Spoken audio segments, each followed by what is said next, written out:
But so Denise been with her since she was 16 years old, you know? Wow.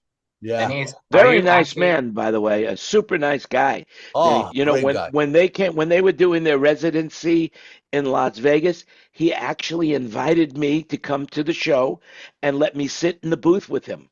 It was a great, you know, it was great night. I mean, I hardly even knew the guy, you know, but he was very, very magnanimous and let me sit there in the booth with Celine Yeah, Dion. that's one show I'm bummed I missed. You know, Yeah. that big residency in Vegas, I heard it was just outstanding. Denis, I have a lot of friends that like, you know, like that are sound guys and they're sort of, you know, semi-audiophiles type stuff. And some of them have said, you know, Denis mixes were like, you know, on another level. Like they've, you know, but Denis, you know, when you're that many years with a singer, you know, Right. when, okay, I need to, you know, go get this vowel here and, you know, I need to pull back on this vowel and you know the songs so well. I mean, you know, you're mixing at a whole different level when you've been with somebody that long, you know? Denise, let me ask Yeah. you something. I have actually started getting on an SSL console for one reason, particularly because I knew that Denise was actually mixing on it, Celine live. Yeah. It is actually my goal to one day be lucky enough to sit next to this guy at the front of the house and watch him mix a show, which I know I am not nowhere near his scale of mixing or skill level, but I aspire to be there, to get there one day. Is he still active in the industry aside from what he does with Celine? Is he? What is No, happened to him? well, first of all, you got to understand he and the original, well, not the original drummer, but one of the early drummers and the monitor guy that we were talking about, they actually started a studio called Studio Piccolo, which is now like probably the most, you know, top end studio in Montreal. That's And then, Montreal. and then he started his own mastering studio, which is again at another level. He just put together two mobile studio, which are at the top tier. Matter of fact, if you look on Jan's website, there's two mobiles for sale, and it's because Denis basically put them out of business because Denis mobiles are again at another level. So, so Denis, Denis has no reason to go out there other than with Celine. He did do the Corey Hart tour. I'm not even sure if you know who Corey Hart is, Mhm. but he had a, you know, he was famous for this long, but I mean, you know, he had a big hit. And other than that, Denis hasn't gone out at all. By the way, Gregory, I got to tell you, I last time I saw Denis, I asked him the question why he's using SSL console. And the And answer I was, and I asked him because his studios are now all SSL. He had an Neve and he took it apart for the, you know, he took it apart for the preamps, but basically the console is I don't know where. So anyway, I said, "Are you using SSL Live because of, you know, like maybe because of, you know, what's going on with the studio and, you know, it's like scratch my back and I'll scratch yours." And he told me, "No, Denis, it is because I truly believe it is the best sounding live digital console there is out there." And Denis would have had a chance to work on all of them. Just to give you some history, the very first digital Soundcraft, the big one, was called a Broadway. The only tour I've ever seen was Celine was out with a Broadway. Mhm. And then after that, Denis went to, I think at that point he went to Studer, and then now he's on SSL, you know? You know what Well, series he's the on? interesting thing, if I'm correct on this, Peter Gabriel ended up buying SSL Yeah, he did. because he just wanted it to be the ultimate sounding console of ever invented. I Yeah. mean, so he really put a lot of time and money into making it just, you know, sonically correct. Yeah. And so I was maybe very that's a good lucky. reason. I got to get to tour their facility out in Chatsworth not too long ago, and that was a lot of fun. It's in kind of this unmarked building, and yeah, very nice. They got a Yeah. lot of it turns out that my boarding school also has an SSL board. It's a long story, but there was a student who passed away, and his parents paid for a studio, and they put an SSL board in. And I'm dying to get up there to record one day. Well, don't die, because then you'll be with that kid, and I don't want you dead. You know, I like you around. By the way, speaking of being around, I got to interrupt all you guys just because that's my nature. Welcome to Thinking Out Loud with Friends, episode 258 consecutively. Remember, everything you hear today is an opinion, so do your own research. And back to our show in progress. There you go. Okay, get Fred. I was asking what series is he using, Dennis? Then he was using the 500 because when he started, it was the 500. In his studio, he has a duality. He has a few dualities, and in his mobile, he has the new. In one of the mobile, I believe he has a 500, and I'm not quite sure what's in his lower mobile. I was going to say something about Greg. You might be interested in this. It's still a lot of money, but you know the SSLs are monsters. They're super heavy consoles. But go look at the SSL broadcast link. System T. Yeah, System T. System T. It's been around for a decade. I mean, I can't believe it's that old, but it's still one of the best ones out there. Yeah, and the thing though is you can have the console, like I think it's 250 path in a single rack space, and then I forget how many a signal path in a 2-rack space, and then you could buy fader tiles in 16 fader tiles. So in other words, instead of having the pig of a monster to carry, you could probably put like a 16 fader and in a small rack space beside you, and then you've got SSL console plugs and everything in something that's portable. Now, how affordable it is, unfortunately, I know where the Canadian distributor is, not too far from me. I just haven't made it out there to look at the prices, but anyway. And it's all Dante now. The console routes everything Dante, so it's all hooked up with Cat5 cables. There's no. Yeah. It's pretty. We have 2 of them down at Cronkite that they're going to install. So next season when I do Suns Live down there, I'll be on a System T. But there you go. That console's been around for at least a decade, because I remember they had this little mobile unit. They drove around the country and stopped at various places, and I can't believe it's still like their #1 seller. But for me personally, the biggest one I ever worked on was the 9000. The thing, I mean, it had to be 8 feet long. Across, and I couldn't reach the top. You had to put a step stool up to be able to get up to the head amps. But it had everything built into every strip. It was a wonderful console. But God, it got hot. Oh my God, the heat that came off that thing. Yeah. Some console designers put the gain down where it should be. Just saying. Some of them do, yes. Kurt does anybody here use a gamble? Nobody in this room. Oh my God. I would love to mix on a gamble. I've never actually got to touch one. Yeah. Oh, and let me report this when I said the best sounding console, I was talking digital, not analog, because Kurt knows. And we all know actually, but I was talking digital. Let me get that straight before Kurt comes down on me again. Well, listen. You mentioned that Greg should. You know that. Yeah. You mentioned that Greg should buy an SSL, right? I'd like to put a 9000 against the one Kurt has. Yeah. One. So Greg the level of the 5 Kurt has SSL. 6. I'm sorry, Gregory. I want to say I also praising the level of education and training that SSL actually provides for a product.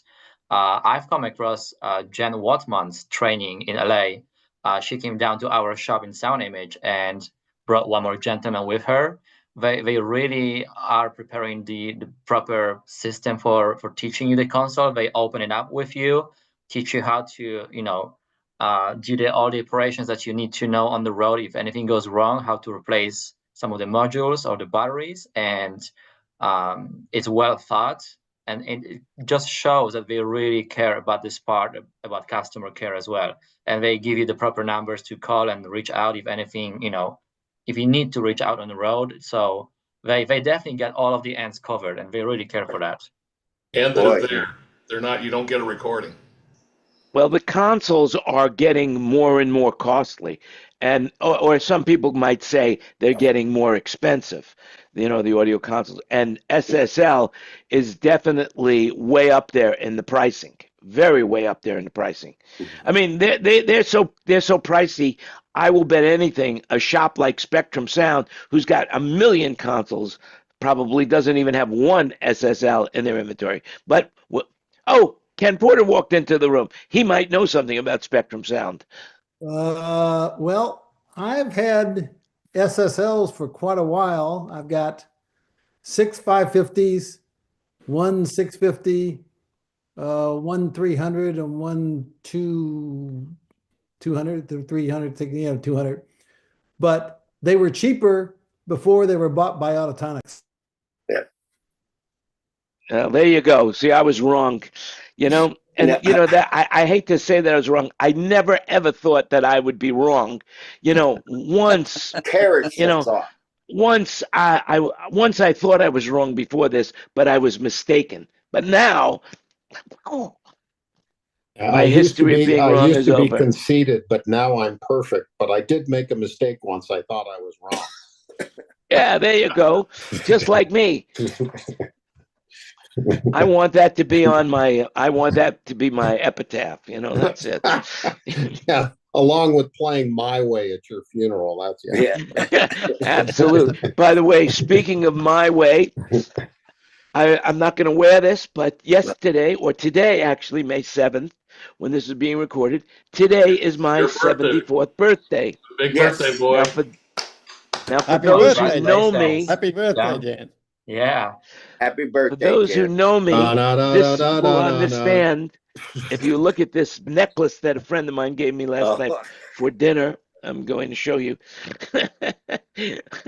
all the things. Look at this. I will honor you appropriately on the back lounge page later. Yeah. Oh, there you go. Jeez. Oh, look, it spins inside. Should be motorized. Yeah. Well, yeah. But anyway, for those who know me, understand this much better, than what it is. But anyway. That's right. So it's interesting when you become, when you have an age, a birthday, you always start to get, well, I don't know about everybody, but me, I get very introspective and thinking about life and what's next, where I am, what I've done. This has been an amazing year for me. Just an amazing, beating cancer, doing the things that I'm doing, getting married, all of these things that are just very, very life-changing just in nature. There's an opening for Pope. There's an opening for Pope, but I'm not interested in that. I'm more interested in being a Pope on a rope than anything else. But that could get a lot of action. The other milestone, it was a bit of a down milestone, but I heard you lost one pickleball game this year. Oh no, I lose more than one. I lose one at least every time I play. But it's not whether you win or lose, it's how you play the game. And that's really true, in accepting competition. But for the most part, every game you play that's not competitive for a tournament, you should be improving your game, looking for things to make your game better. So that's just what's going on here in Florida right now. There all these like big stores, like JCPenney and all those big stores that are closing. They're turning them into high-end air-conditioned pickleball courts with bars and the whole sports bar thing, everything. Pickleball, and they're making bank, man. They're making money hand over foot. All these people. Yeah, I mean it's a very popular sport. In Mount Juliet, Tennessee, they have built a new warehouse complex, and one of the big box buildings that's going to have Pickleball America in it. Yeah. Yeah. You know, it's Crazy. funny. Yeah. Everybody's going to be deaf though after playing pickleball because I've Yeah. heard that the transients from pickleball is worse than being a drummer. Oh yeah. Well, it Uh-oh. depends what paddle you use. Criticize. It really means I'm serious about that. There are certain paddles, like the most popular one is what a Z5, and that's kind of a metallic paddle. And because it's inexpensive, a lot of people generate to that, and that makes a ton of noise. Now, Is the Z5 they might be has banning that two, soon. the Z5 has two 18-inch drivers, right? Yeah. Yes. And it hits 165 dB at any moment. Yeah, well, that's it. Yeah, 150 dB at 1 meter. Just, we're going to take all the drivers out of the Myers and just put in pickleball rackets. There's a beware label on those rackets, I believe. Yeah. Yeah. Hey, Chris, I wanted to ask: did you get your 900s out of your place, or are they? Oh yeah, no, those are. Oh God, they're long gone. Yeah, no, they the loss would have been terrible. So not only would I have lost it, but I didn't have room to pack out the ATA cases, nothing. So it's a miracle the place didn't burn. I mean, it really. Well, let me ask you something. What's the update on what's going on with you and your neighborhood? Not too much. It's pretty quick today. Everybody's, getting their house cleared. Army Corps of Engineers is doing the majority of the clearing. There are some private contractors. I guess the big news is that there's no point in building too fast because there's so much contamination that if you build too fast, you're just going to actually end up having to pay to do remediation on your job site. So the best path forward is kind of do get the foundation done. You can do trenching, you can do all sorts of stuff, walls on the outside, exterior walls that could be hosed off and that kind of thing. But any interior surfaces at this point would be just completely ludicrous because you're going to have to pay to clean them. You should spend your money on some of these. Yeah, I love those blue casters, Kurt. Where'd you get those? PenFab X80s showed up. Oh, no kidding. Wow. I'm looking forward to hear. I'm looking forward to hear. Imagine one of those on top of one of the 2100 All right. there, whatever Let me it see. is. Let's see the speaker again because I just pinned you and now I know what you look like and your roof looks like, but let's look at that. Let's look at that new Meyer. Oh man, look That at is that. the Oh, it's that is still in the the carton. Holy X8, smokes. yeah. Yeah, Well, what can you tell us about that, Kurt? I heard it at NAMM. It's basically a panther in a trap box. Wow. Yeah, and does it come with the Panther price? Almost. Analog and digital in out. Yeah, I was just going to say, what did you get on the One. back there? So you've got Milan, Ethercon for data and or Milan, Analog IO, and True One, and they're all TOP. So they're all weather protected. The whole box is weather protected, so it's got the different mesh in the front. And does it need a hood? Does it need a hood, Kurt? Nope. 2 of these are going to hang outside all summer in Bend on spot towers as delays. Yeah, it looks beautiful. And what's inside that? What's inside the X80? I think it's got two 12s and a 1-inch. Yeah, two 12s and a 4-inch. That's it. 4-inch. Exactly. And it's got that standard Meyer grill. That's for sure. This is the weather protected one where it's a really fine mesh, so water can't get in there. Wow. So it is the WP version. Yep. I very good. In Seattle, I heard the Northwest. that at NAMM. It's gorgeous. It's too bad though that they didn't make it so that I believe that you cannot do remember the UPAs, you could just do an horizontal array by just tucking them in. I'm not sure that box will have that, or you're going to have some form of plate to get the proper spacing to not have lobing happening outside. That is correct.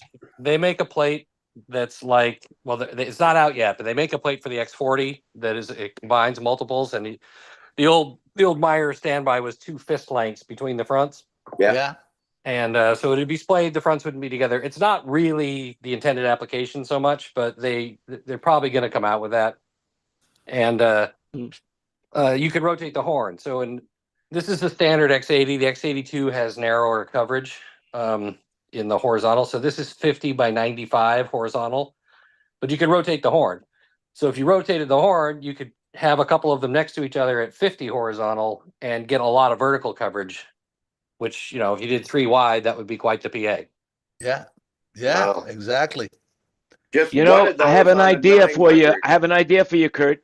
You need to call Steve Ballmer and see what he needs for his house, because I hear now he is the richest man in your neck of the woods at 118 billion dollars with a B, and Yeah. and today they retired Skype. I mean, Yesterday. how did this I guy did make so much money? I did the Zune launch with Steve Oh, Ballmer. wow. The Zune, and Yeah, they the had a world water wall famous behind him. Zune. Yeah. The Zune, they had a water wall work. that they lit up behind him as he was doing the announcement, and the drain wasn't draining fast enough to catch the water. So as he's standing there, the water starts running all the way across the carpet, across the stage, and dripping off the front edge. Might How have been did an this omen guy for make the- so much for the- money? That's what I the want to know. Zoom. How did he get so rich Well, from he running had- he- Microsoft so poorly? He I don't know. he had a ton of stock, Stock. and the stock has just gone AWOL. I mean, the stock is amazing. Hey, Yeah, they Kurt? must be doing something that I don't know. Yeah, Kenny? does that new box you have is like the CQ2 and CQ1 thing? Is it the same sort of thing, only in a new generation? Well, it's kind of like that and the MSL4, sort of. It's not horn loaded, but the drivers are, slanted inward like the Panther with a horn in the center, whereas the CQ would have been the horn up here and the 15. CQ is, But I got those. yeah, but it is a constant Q tweeter in the X80. Yeah, the CQ is right here, and it's got the 15 and then the horn. Yep. But so it's kind of, and then it's sort of, everybody wants an MSL4 replacement, but they're just not doing it. They're not doing the horn loaded mid for the controlled throw. I've got 12 of them, so I don't really need it myself. But I've done a bunch of CQs where we had I did like a CQ1 and CQ2, CQ1s, straight out, kind of with the you could stagger them. Put a for 1 in the side. middle and 2s on the sides. I've only got CQ2, so I don't have any 1s. All right. But wasn't Hey, Kenny, be careful with that knife, buddy. I don't want you to cut yourself on the show. That's it. Although it would make great watching. I mean, I'll tell you, we'd get a lot of views. And then, I take it back. It's okay. Cut yourself, but just let us make sure it's on camera. There's something you haven't seen in a while, Ken. What Oh escape. wow! I'm Yeah, playing look at that. Haven't I seen one of thought- those in a while, have you? Oh my God. Oh, geez. I For used those of you who don't know what you're looking at, that's an MSL3. Yep. Anyway, let's see. One of my friends just came in the room for a little while, but left. Doug, sorry, Doug, I didn't get to say hello before you left. All right. Anyway, so he's a that video guy. Okay. I got something else for you guys. In Franklin, Tennessee, I ran into a friend of mine. What we got? Mute Kurt there for a second. Oh. Okay, good. It's got more play on speakers. Anyway, a friend of mine's been this past 6 weeks wiring studios in the Walmart in Franklin, Tennessee. And the Walmart has taken the front section in front of their food court where they walk in the door and now have built a studio complex. They got an Atmos room. They got a full tracking studio. They've got several podcasting, overdubs studio rooms and stuff like that, all fitted out. They had a New York acoustic consultant design all this stuff. And it's in a co-deal with Full Sail is kind of sponsoring it, kind of putting it together. And this is a test one. They're talking about putting them all over the country. But Wow. what's the purpose? What's the use case here? People can come in and do podcasts and stuff like that, things like that for an hour, do demo tracks and their song they've written and things there, how to get it in there. Wow. Or you can come in, you got a mix room, you can do it for an hour, you can do it for a day, And that's going to be a Walmart's? It's in a Walmart. And of course, one of my guys that told me about that, and he's like, but there's 2 studios that didn't make it not too far from that Walmart in the past few years. Said, how's this? So in other words, they're putting it in the Walmart, but it's not Walmart's putting in a studio. They rented a space in the Walmart building. I'm not sure Walmart's renting it because, Full Sail is not really in a business thing, but it's like they're sponsoring it and guiding them on it, putting it together. That's an interesting thing to look into. Well, I mean, Full Sail is making so much money with, with students paying an exorbitant price. Maybe they figured they're going to be able to squeeze money out of people paying for that stuff as well. Because I can't make sense of big studios that size anymore. Well, the other question too is if they put them in different parts, and you have students that went to the Full Sail and they're working in a church or something like that, but they need to do they want to do a project, where do they go? Well, was Walmart's open 24/7? Yeah. Some of them are, not all. Really? Wow. So yeah, because I guess if it's 24/7, it's perfect for the performer that's got munchies. There you go.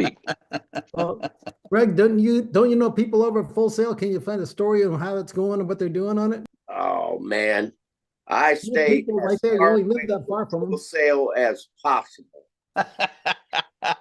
The Waltons, when you combine them, they are by far the richest people in the world. As far as Americans go, they are super wealthy. I mean, you put their billions together and they tower everybody else, including Elon Musk. But probably not the Rothschilds. I don't think they're topping the Rothschilds. Well, they're worth, okay, so each one of them is worth a couple of billion, so basically, I think there's 3 or 4 of them. So it's like, $400 billion. $400 billion. Man, I just love saying it, That's 400 billion more than I have. Yeah, I was just going to say anything over 2 billion is just ostentatious to me, Yeah, that's right. What if once I passed 2 billion, I just started giving it away. That's it. You need to put a disclaimer. It's time to check your facts, because last time I remember the 3 family members were something like 10, 11, 12 in the number of billionaires, and they're somewhere in the 40s or something like that. So. Check. I was just looking at a list of billionaires. That's how I happen to have this information close at hand. That's Everyone has an opinion. That's right. That's right. What is the official disclaimer, Jan? Oh, here it is. I got it right here. The Forbes richest people in every state. I'll throw the link in the chat, but I thought it was pretty amazing. Let's see, who is the richest in Tennessee? Let's see, Tennessee. A guy by the name of Ken Porter. Ken Porter, that's it. No. Let's see. Tennessee. The richest family in Tennessee is Thomas Frist Jr. and family, and they own hospitals. Do you know them, Kenny? He started HCA, and he was several of them were cardiac surgeons. Yep. So there you go. He's a rich man. I'll put the link in the chat so you guys have Ingram this. family was probably number 2 or 3.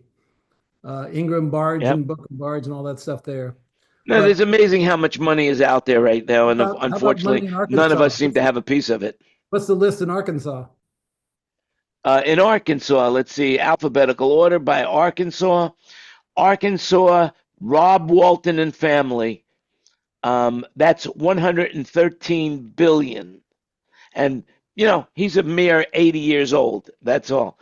So we're complaining about us here being poor.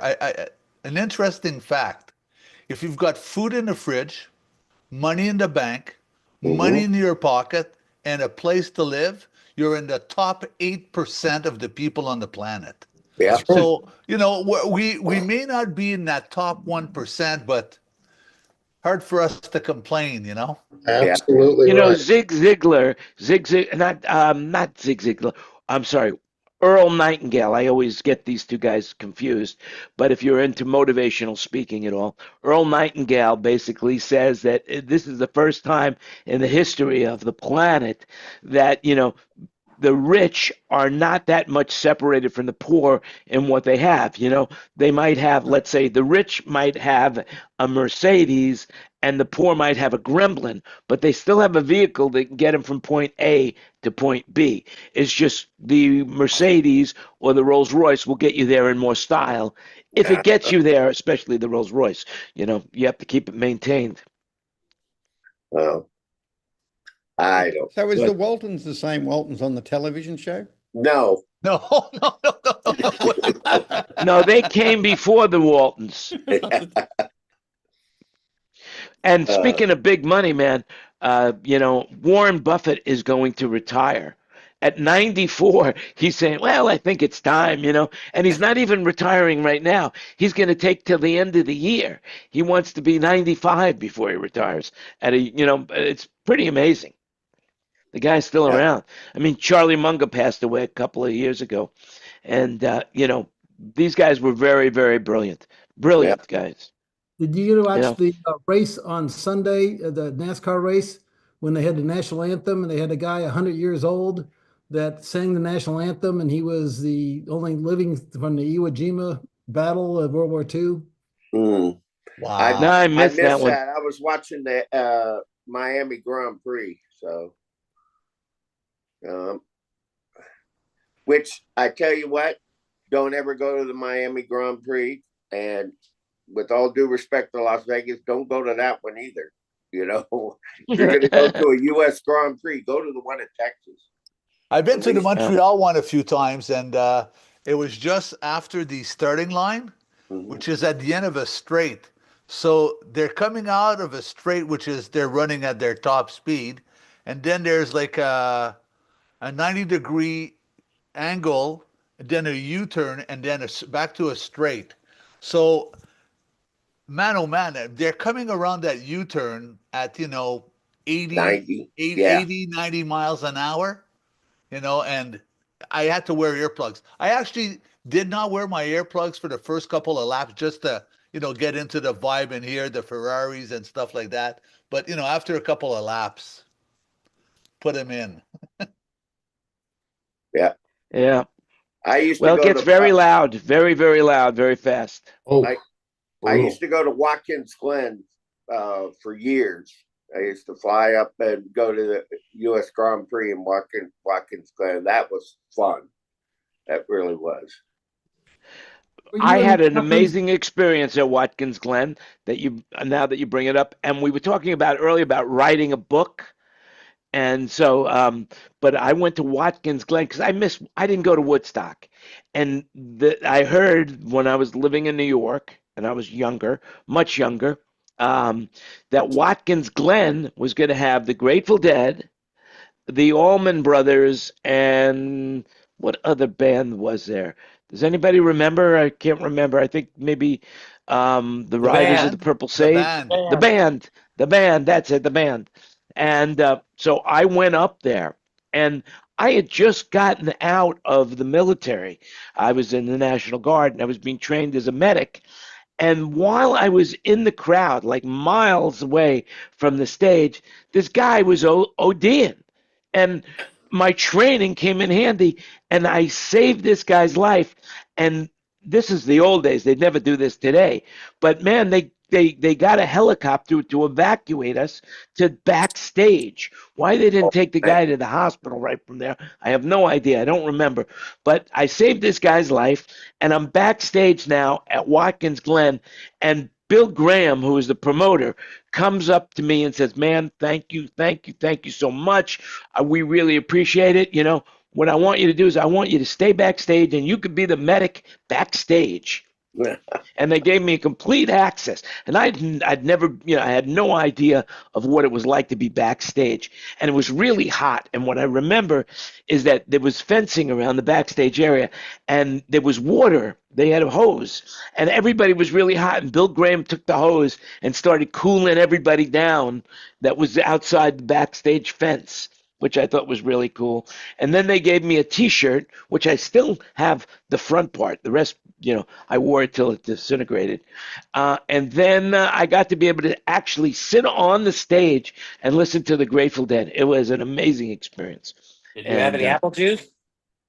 Not that time. Yeah, Not that I was time. just I gonna had learned say, my lesson did from you the get time I saw those? them at Fillmore East. Yeah, That was You the know. first effective use of delay towers with a very early Eventide Bucket Brigade analog delay. Wow. It was a great concert. What do you figure, Kurt? A7s? I don't have any idea. I know that they got in a helicopter and they flew up to the Macintosh factory and talked the Macintosh people into giving them a bunch of amplifiers that the Navy had on hold because the Navy used the Mac 2500s to run their sonar at the time. And so they loaded up a helicopter with a bunch of Mac 2500s that didn't even have the serial numbers on and flew them back to Watkins Glen because they needed more power. Wow. how many could they get in a helicopter? 6? Yeah, they're pretty heavy. So yeah, they probably had to leave some people behind.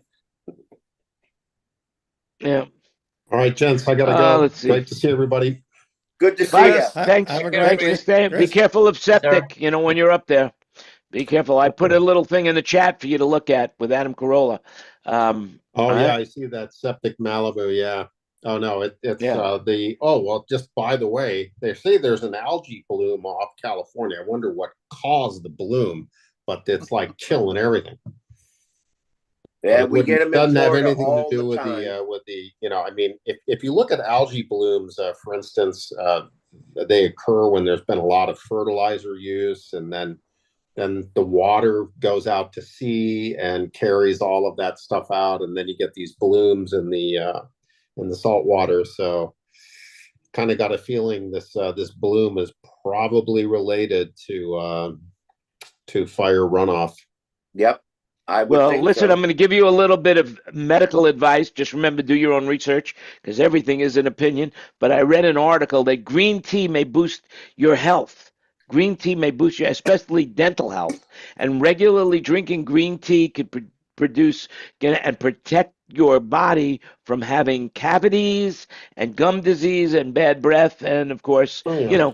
Green tea is fantastic, and rooibos from South Africa is also really good. There But you the go. only issue And with maybe it green, might even help you from algae. What do you know? but the only issue with green tea is it does have a lot of taurine, so it's quite, you get quite stimulated from drinking green tea. So don't have it before bed. That's right. There you go. Or on a flight on Jow. You can do decaffeinated green tea too. What's I that? pumped a lot of tame down in New Orleans once. Yeah, that was after drinking 5 hurricanes. Well, this kind of information might put me up to the top of YouTube, seeing only 20 trillion videos have been uploaded. I think this might be one of the top ones, Yeah, what's funny, Jan, is when your system posts it,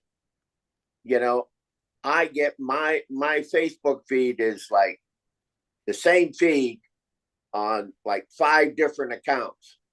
So it's Right. just like, okay, I'm gonna view this one to give them the likes, and then the other ones they go, yeah. Yeah. Well, I've been thinking about that and what I want to do because I have two YouTube accounts, one SOUNDBROKER and one Jan Landy, and it gets posted to both, but I have different viewing audiences on both of them. So I think Yeah, what the I'm not best thing to talking do is about keep it going. YouTube. I'm talking about Facebook. You have SOUNDBROKER, Jan Landy, friends of SOUNDBROKER, aunties and cleaning ladies of SOUNDBROKER. God knows how many. Yeah, people who want to know about SOUNDBROKER. Yeah, that's actually, there's 3 pages that it goes to. I think it actually goes only to 2: SOUNDBROKER and Jan Landy. They both go to that, and LinkedIn. And one of Greg is Gregory. Are you in the room? Yeah. one of your videos talking about education and sound companies got something like 2,200 views on LinkedIn, which we've never had before. Pretty impressive. Anyway, so what else is going on with everybody? Well, I'd like to ask Ken Porter a question. Ask him a question. So Ken, what will it take for Stage Tech consoles to break into America? He's laughing. did Mike give you a call? Pardon? Did Mike give you a call, Mike? Nobody called me. No, but I'm asking you, like, never mind what I sent you in an email. I'm asking, like, you're dealing with like big clients. You're dealing with like multiple, like, when you just gave us your SSL inventory, I mean, how come Stage Tech consoles are not breaking? Is it because they're that expensive or because people don't know them? They've only been in broadcast and Broadway things, mostly in Europe and Asia, in Performing Arts Center. There's a few of them in some broadcast stuffs in New York and some of the majors here. But for the most part, it's an installation. That's why they're trying to figure out how to get it into a portable setup and how to be more flexible. But it's more people got to figure out what it is. And the biggest thing has to do with, to me, is the realizing you don't need a mic pre and you do all the A to D converter. Yeah. Now, if you're interested in that, in the Stage Tech, one episode, and I believe it's pinned to the my Facebook page, of where we had Mike come in and explain how the console worked. I thought it was brilliant, and that's why it's pinned up there for people to learn. Yeah, lots of good info on that episode of yours of that stuff. But what I like about the Stage Tech things is, especially that new console, is they have so many different options of, do you want just faders and a screen? Do you want fader spot and a screen? I mean, there's so many various options of what you can do with that. And, I'm surprised that nobody's caught on to that one. Well, that's why they started that, because the broadcast people want different things. They want to give some people that want to program it, and give everybody the flexibility or the option to change something they don't want changed. Yeah. Okay. Yeah, those broadcast engineers, I mean, especially the guys, doing the sports do stuff. Sports. Sports. Unbelievable. Yeah. Hey, did you guys, anybody see or hear anything about the Lady Gaga showdown in Rio? I just heard I it have was been 2 to that million location people. many, many times. I heard 2.5. something about didn't they foil a bomb plot? Yeah, a bomb plot or something? That's what I heard. Something like that, yeah, but that's not why, I mean, that's not really the news. The news is that she delivered a free concert. 2.5 million people showed up for that, and it's now, they say that it's the largest attended concert by a female artist anywhere in the world. And not only that, it's been broadcast on YouTube. I mean, they have a really phenomenal video of the whole show. I believe it's 2 hours on YouTube. wow. If you haven't seen it, just got to Google. I wonder who did production for that. Live Nation. No, I mean sound production. Oh, I could tell you for sure, Gabby Sound. They have a lock on the Brazilian. They have a lock on that beach. I mean, they've been doing that for as long as I could remember. They also do Rock in Rio. But what product are they using? What product are they using? Is it D&B? Is it Claire? Yeah. Is it What? Nobody knows. Nobody knows. And I'm not going to go on air and talk about it. D&B did Madonna and the Stones when they were on Copacabana. Okay, well then that means that was D&B again, if Jan is right. Yeah. Coachella was pretty good. I mean, he's got one of the largest inventories. He's basically, my understanding is that his company is larger than Claire as far as inventory goes, which is, I mean, because he has all of Brazil, he has all of South America, plus he has Portugal and Spain. It's hard to get equipment into Brazil simply because of the tax situations. It's extremely difficult to get it into Brazil because, especially, it's not only tariffs. Brazil has a ban on anything used. They will not take in any used equipment.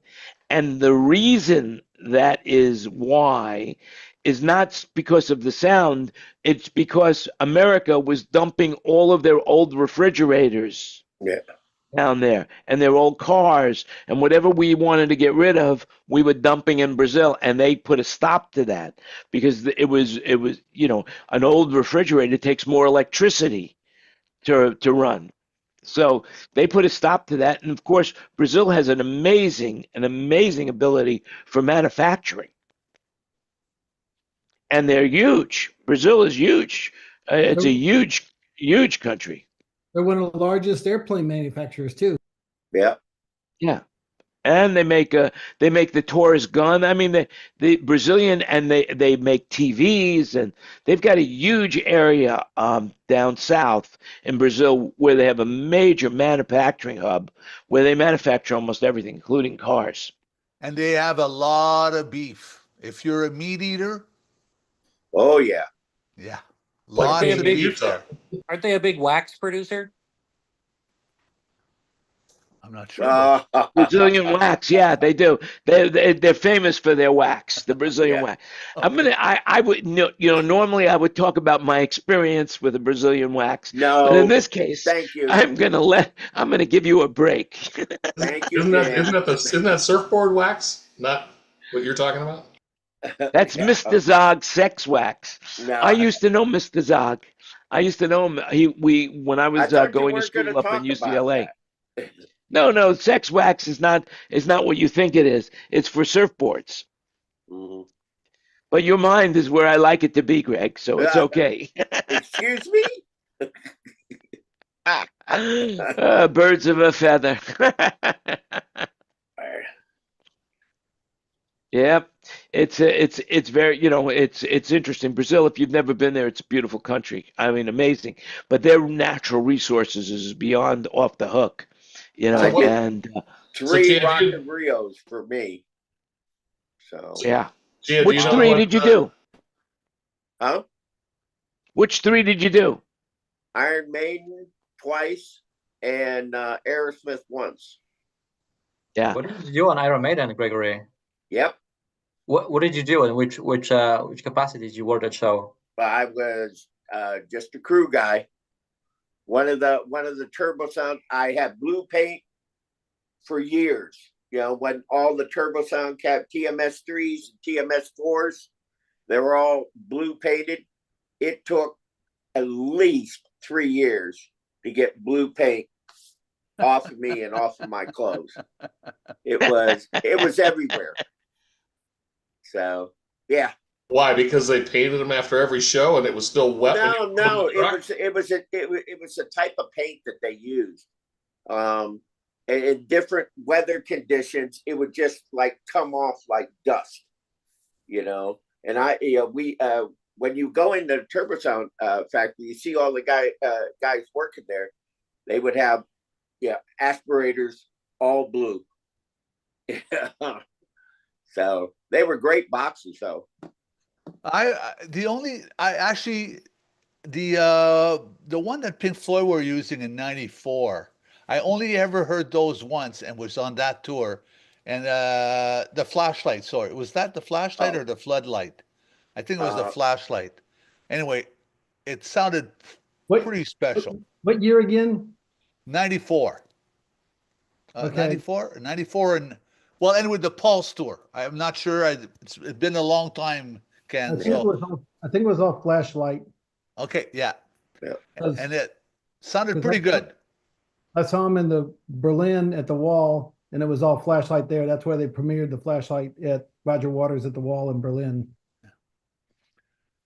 Flashlights were nice. Yeah. Gregory, for your information on that tour, 2 PM 4000, a PM 3000, and a custom XL3 with quad joysticks on it. One guy was doing drums and perks on a PM 4000.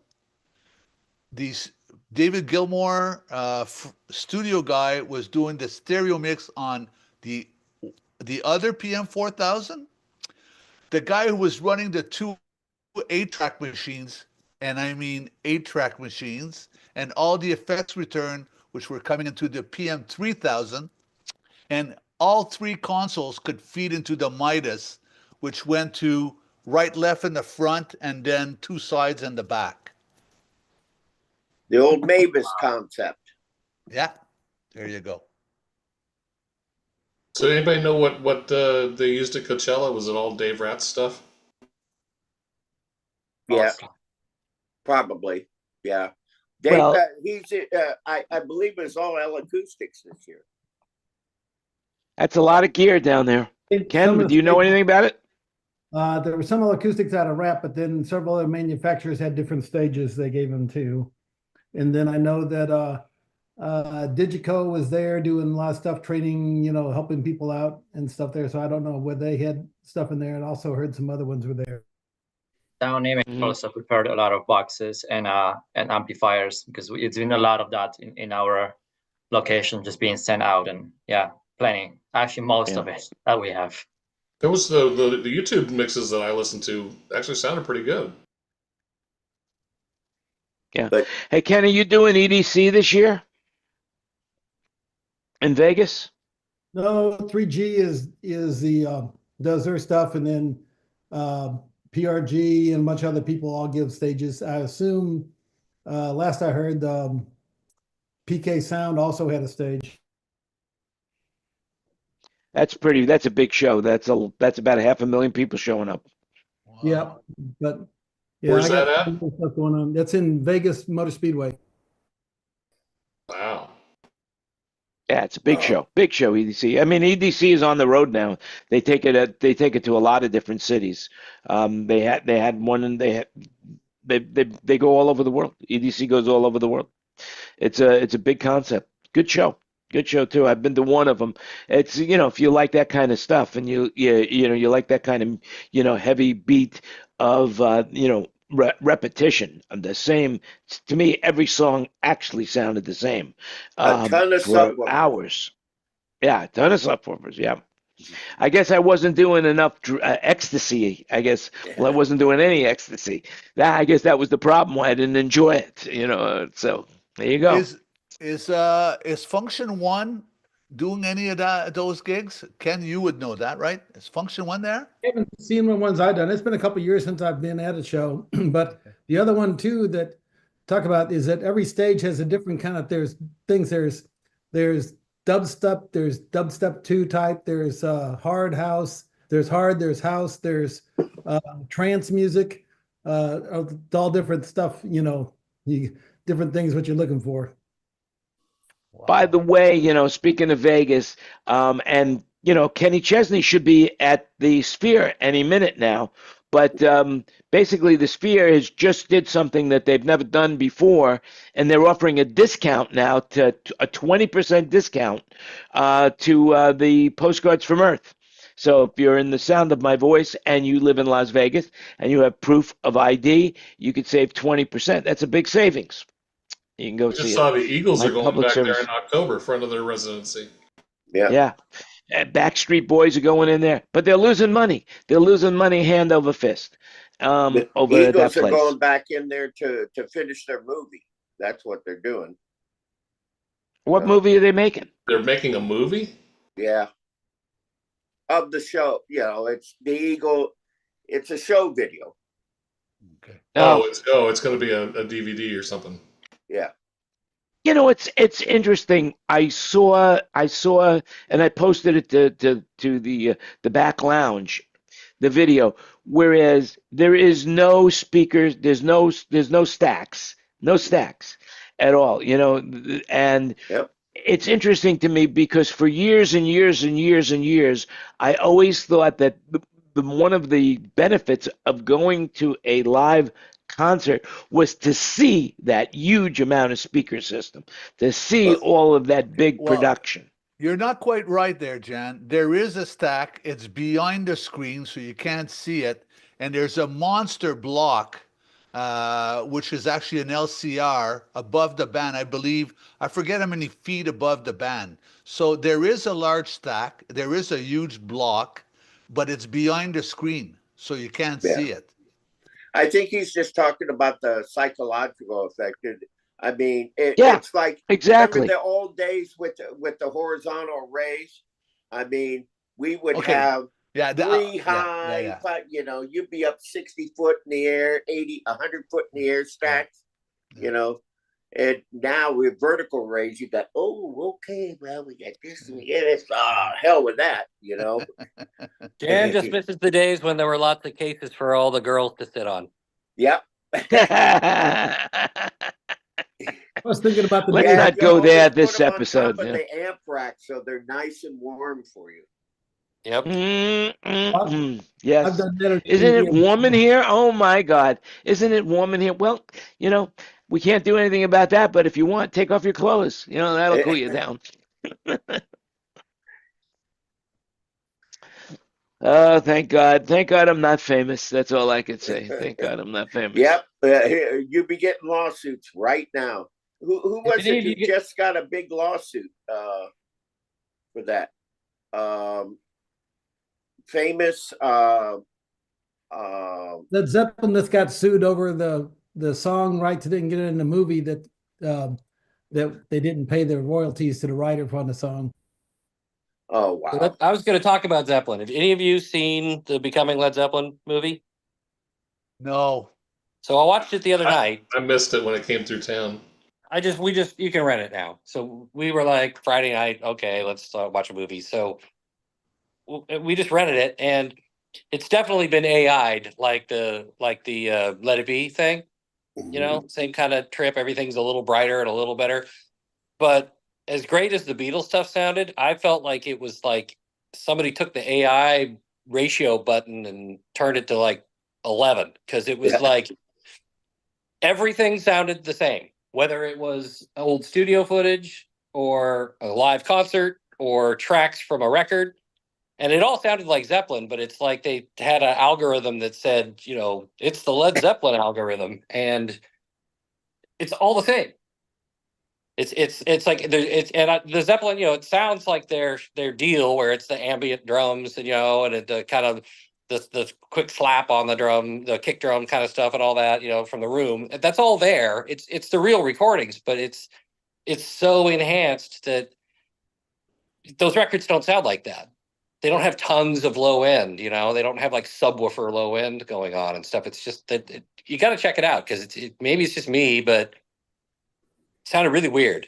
The movie's great. It's totally worth watching. Story and the things you learn, all that's great, but it's just a little too excited. It's a little too enhanced. Did they mention me at all in the movie? Was my name up? Did my name come up? Did Roger Plant mention me at all? I might have been making popcorn at that point. Oh, all right. Yeah, that's it. No, But you I'm know, my interested, first gig on the road was with Led Zeppelin.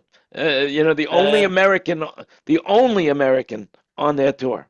No, Henry With Smith me. there was something on that about tour. a guy with a fish in Seattle, but No, yes, the We're not King gonna Dome talk in about it. Seattle. That's what it was. The King Dome in Seattle is where they horrible. They really sounding screwed me. building. The best thing that happened to the Kingdom was the day that they blew the damn place up. yeah, even that didn't sound good. Yeah. Yeah. Two shows, the Silver Dome in Pontiac, Michigan. We did That's them it. back to back. But I'd be interested in you guys checking it out, because I mean, maybe I ruined it now, but I thought it was like way overdone. Like, as good as the Beatles stuff sounded, you know, this is too far, I think. Where did you stream it, Kurt? On what? On Netflix? On? Oh, we just rented it on, you know, up here it's called Xfinity. It's just I just set it into my remote. It showed up on the TV and I pushed rent. Okay. You know, I'll it check wasn't a it big out. deal. There you go. I'll check it out. But I'll be The interested song to Yeah, remains where can the I stream same. it? I'm checking right now. Yeah, That's I mean, cool. Anybody else have any tips that you have of things to watch if you don't have enough things to do? don't get me wrong, the movie's good. Like, you'll learn stuff that you probably didn't know, and it's good and it's well done and everything. It's just like somebody got a little happy with the AI enhance button. I think when it came through Arizona, it was an IMAX movie. Yeah, I didn't see it there, and maybe it's mastered for that or something. And and I'm not listening to it on my Myers in the studio. I was listening to it on some. I got some little JBL studio monitors and a little sub from Best Buy, and I put surround polks in the walls. It's just an okay system in my house. So, but it sounds very normal with everything else. So it's not that my stereo system was hyped. It sounds fine with everything else. So Hey, it's I not got a my question for you. Were you when you watched this movie, did you have subtitles on it? Did you see it with subtitles to No, read? In other words, the closed caption, not subtitles, closed caption. no, it's in English, and my hearing's still pretty good, Jan. So a survey just was done by the language learning site Preply, and they found that more than half of the 1,260 Americans surveyed say they're watching shows with subtitles on because the soundtracks are too hard to understand. Yeah, there's a lot of Have you times have you seen that? your TVs are fucking up the sound. Now, you know what? I Yeah. actually, a friend of mine mixes movies, and he explained to me that the guy who did Oppenheimer, like that director, there's a whole bunch of directors that, for whatever reason, have decided that um, whatever their content, the spoken word content, they wanted lower in level. And so I found out, and I forget who it was. He told me that it's normal now for kids to put on so that they can read it because Yeah. they know that we're not going to hear the content properly. It's like the norm. You're just not going to hear the content properly.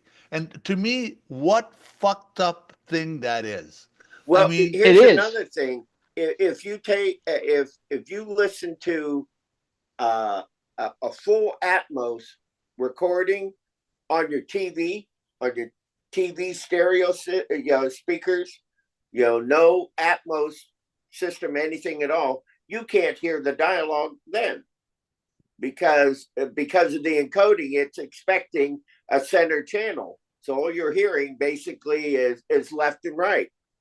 So Yeah, what I'm finding is I am definitely using closed captions more often than not now, and just so that basically I could hear what I could actually hear because sometimes it's just hard to make out the words. It's just hard to make out the words of what they're saying, especially in the soft moments of it. but this is insane. This is Yeah, it insane. shouldn't be. yeah, Well, the whole thing is most TVs have their speakers facing away from you. They don't have the no because to save space, they have the speakers behind the TV set and facing down or facing backwards. Yeah, but And so, It's not saving space. It's just the screen is all facing forward. There's nowhere to yeah, put speakers that's right. facing towards you. Exactly. But guys like Fred, I haven't watched his work, but I mean, I watch a lot of sport, and I mean, they make the crowd noise really loud, and I can hear the ball bouncing in basketball, and I can hear all sorts of stuff, but I can still hear the announcers. I might not like the tone, I might not like the volume, but I hear everything that the announcers are saying. So what they're telling me in a movie, with everything that's happening in the movie, they could not get, the center speech, channel. Yeah. yeah, the center channel properly done. Dennis, I just did some basketball for CBS Sports, and they wanted them all in 5.1. So I thought, okay, well, I'll set it up and I'll do it in 5.1. And as soon as we went on the air, the tech manager hit me on the comm and said, hey, they're having trouble hearing the announcers. So I went to the stereo down mix, and holy shit, there were no announcers. So I pulled everything back, and I mixed the show in stereo, and was watching my 5.1 meter, but it was if I was trying to mix the show in 5.1, it would come out horribly for the people that are on the down mix. So So yeah, you know what? so That's going, exactly what I read. Is that the 5.1 they're mixing for 5.1, but not everybody has a 5.1 speaker system. And correct. so when you don't have the 5.1 speaker system, you lose a lot of the level of the spoken voice. I know, Right. but Fred, aren't you responsible for how the downmix algorithms are done so that it works for you as well in stereo? It's supposed to, but again, when you're on a set shoot strike day, I don't know how the console down mix, how the fold down is set up. On the desk that's right there in the picture behind me, Yeah. there's 10 different presets that can be loaded as But far don't as you the have- down mix is concerned. So whoever mixed on the desk last, and the problem is it doesn't follow you. The down mix is whoever went into because you have to go into a text screen to get to it. It's under a lock and key. So whoever changed that last, that's what the console's still set to. So if they have Yes, their but fold downs, even though that's true, Fred, it's still you're beaming it out to the world. And if you have a TV set that's not capable of getting 5.1, then you're missing the center but where that's where the they whole put the depends. the that's the vocals. whole point of the coalition, though. They were supposed to. The FM part of this thing, the excuse my language, fucking magic, was supposed to be that Oh, I love that. That's good magic. all the TVs are supposed to figure that stuff out for you. If it was only a stereo TV, it's supposed to be able to take in the 5.1 and put it into your speakers correctly, but it doesn't. But Fred, That's right, it doesn't. wouldn't it be one button on your console so you could switch from 5.1 to stereo? Nope, that's what I was saying. It's in a technical menu. You have to unlock it and set it before you start. And you don't have time to do that on a one-day setup.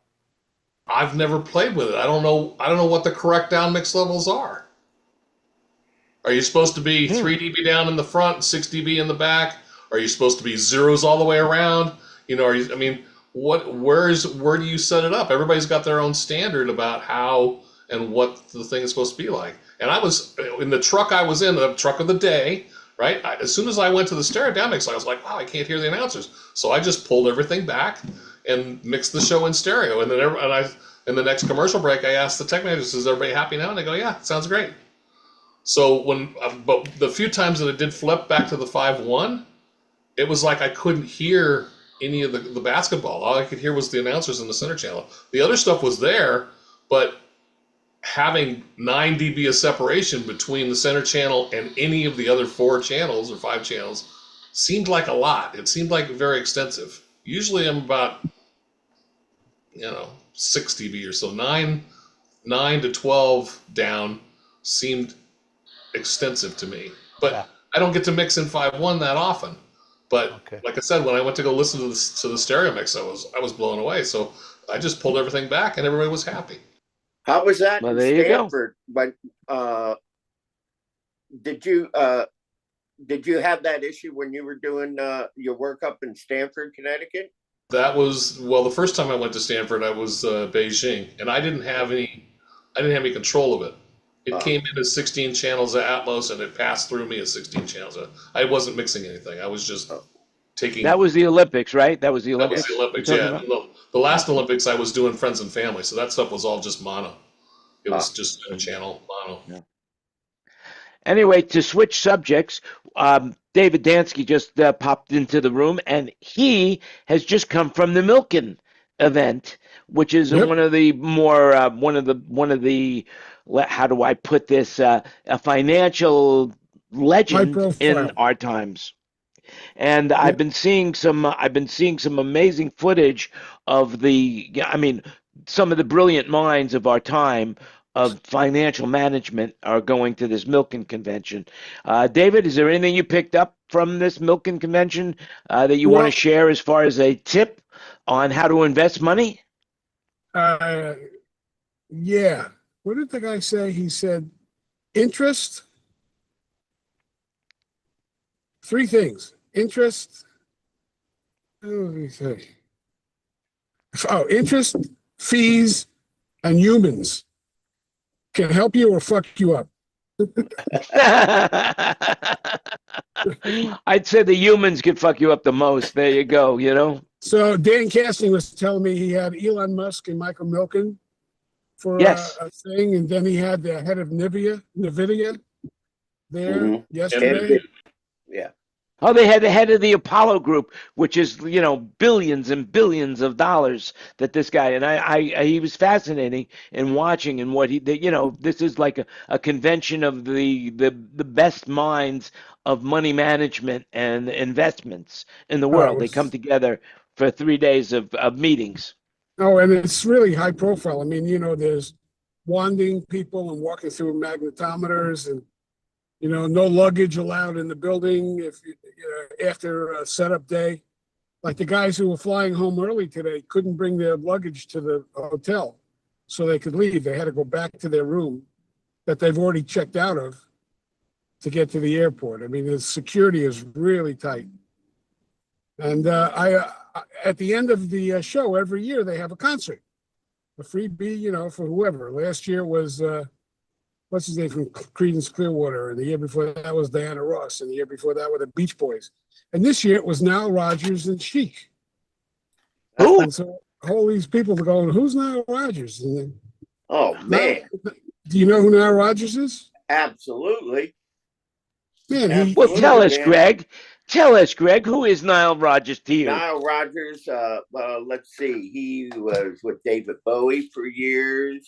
All right, I'll tell you. He wrote "Let's Dance" for David Bowie and produced it. He wrote "Like a Virgin" and "Material Girl" for Madonna. Mm-hmm. He did. He worked at that studio where